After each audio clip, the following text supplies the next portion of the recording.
Hello, and it's time once again for the Miller Chiropractic Minute.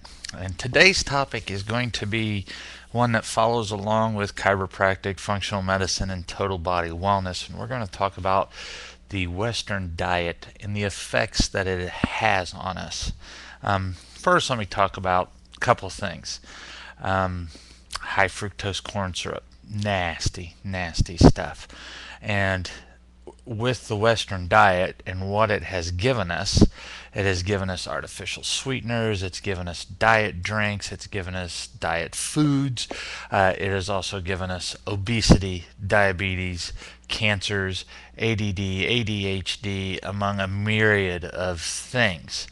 And at the core of this is things that our body cannot digest, cannot use, and on the flip side of that, there are things that our bodies can digest and use too easily. A study was just done that showed that the softer a food is, the less work your body has to do, so the more those calories actually impact your body.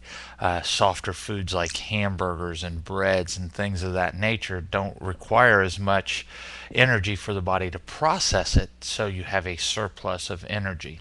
So the more processed the food is, the more caloric energy you get out of it, essentially. And if you're not exercising and you're not getting rid of that through motion, then you're going to get fat. It's a multi-billion-dollar industry. And it's also created a multi-billion-dollar industry in the fitness craze. But fitness also goes along with, how should I say, fitness also deals with our sedentary lifestyle. Here I am in a desk chair talking to a camera, so very little caloric expenditure is happening. Now, I did swim 3,600 yards this morning, so I'm still doing my training. And so, to what end does this get us? What does the Western diet do for us? How healthy are fake foods? How healthy is fast food? And why do we like this? So why does it sell? And when you look at fake foods, fast foods, diet foods, there are three things that sell: sugar, fat, and salt. So if you look at the contents of these foods, that's generally all they are. They are sugar, fat, and salt.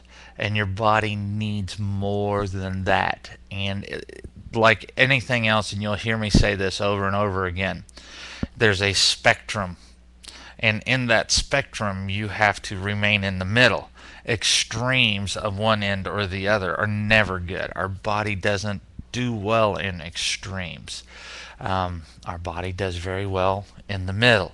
So when you're looking at extremes of diet, like extreme amounts of fat and sugar and salt, they tend to tax the body in different ways. And one of the best, I shouldn't say best, an incredible example of this comes out of the book The Blue Zones. And it's a book that's a study on longevity. And so when they went through and checked out all these people to see how they were living to be in excess of 100 years old, and then there are super centurions that are living to be 110, 112, 115 years old. They're checking these people out and they're saying, now, how do they do this? Well, most of them live an impoverished lifestyle. They work every day out in the garden. They're outside, 6, 7, 8 hours a day. They eat mostly raw, unprepared foods. They'll make teas or they'll make other things to go with the foods that they have, but it's mostly raw and unprepared. Nothing comes out of a box or a can or from the grocery store. They have to do it all themselves. And so, as they were looking at this, they were trying to see what type of a lifestyle the Western diet has imposed upon us, and they found out that in Okinawa, Japan, there is a generation gap. And so they found that the younger generation has all this new technology and they're wanting the Western lifestyle. So they've brought in the McDonald's and they've brought in fast food and they've brought in all these things that Americans have. The older generation, and some of these were centurions, they still lived in the hills basically, and they lived outside of Okinawa proper, so they didn't go downtown into these highly industrialized sections of Okinawa. And so as they're doing this, they have found that people that were older than 60 had a greater chance of living to 100 than the people that were younger than 30. And the people that were younger than 30 didn't have a very good chance of living to 60 or 70.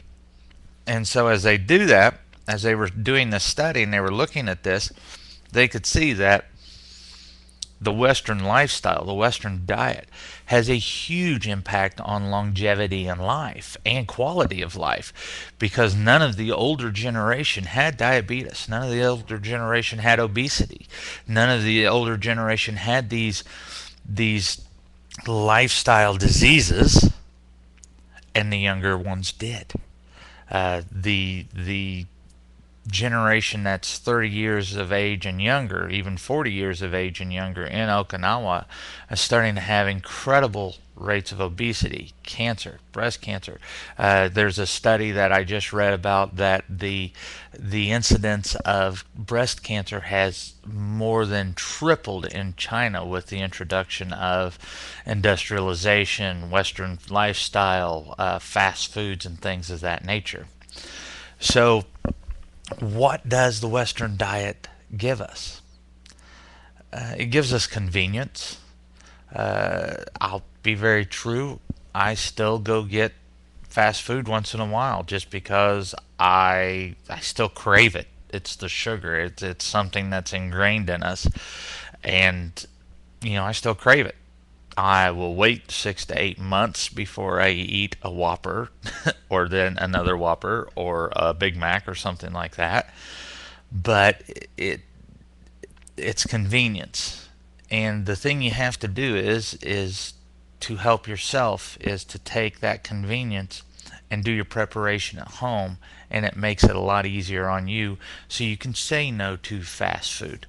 So yes, it has given us convenience and it's given us quote unquote tasty food, but now that I've been doing the Eat Clean diet and the Eat Clean lifestyle, I had a Big Mac a few weeks ago and it just doesn't taste the same. I actually had a Whopper the other day and that tasted pretty decent. Their meat's not, their meat evidently isn't as processed as McDonald's is. I don't know. That's conjecture. Um, so with Western lifestyle, if you eat fast foods, if you eat convenience foods, if you eat out of boxes and cans, you are getting a lot of fake food, a lot of artificial food, a lot of things that cause you to swell. This week, perfect example, this week has been our fair, and I've been out to the fair because we do 4-H, and I didn't prep, didn't take my cooler with me, didn't do other things. I was like, I can handle this. And today when I did my BIA, I am actually toxic. I went from 3% intracellular water to 6% 6% extracellular water. The solution to pollution in the body is dilution, so you will kick water outside of the cell so that things can float through the body easier and you can get rid of them. And so eating those foods, even for just as little as a week, has drastically affected my body. And so you cannot eat that way. Some of the things to do is, see your chiropractor, look at nutrition, get everything under control and organize. Don't do the fly by the seat of your pants type lifestyle. That's so stressful anyway and increases cortisol. You want to plan things out and you want to prepare things, and it takes a lot of work. Visit a farmer's market, eat fresh foods, don't eat produce that is highly processed. If it's not in the periphery of the grocery store, you don't really want it, and your body, quite truthfully, doesn't really need it. So this is Dr. Miller with the Miller Chiropractic Minute, talking about the Western lifestyle and its dangers to you. Be smart. and live a healthy, active lifestyle.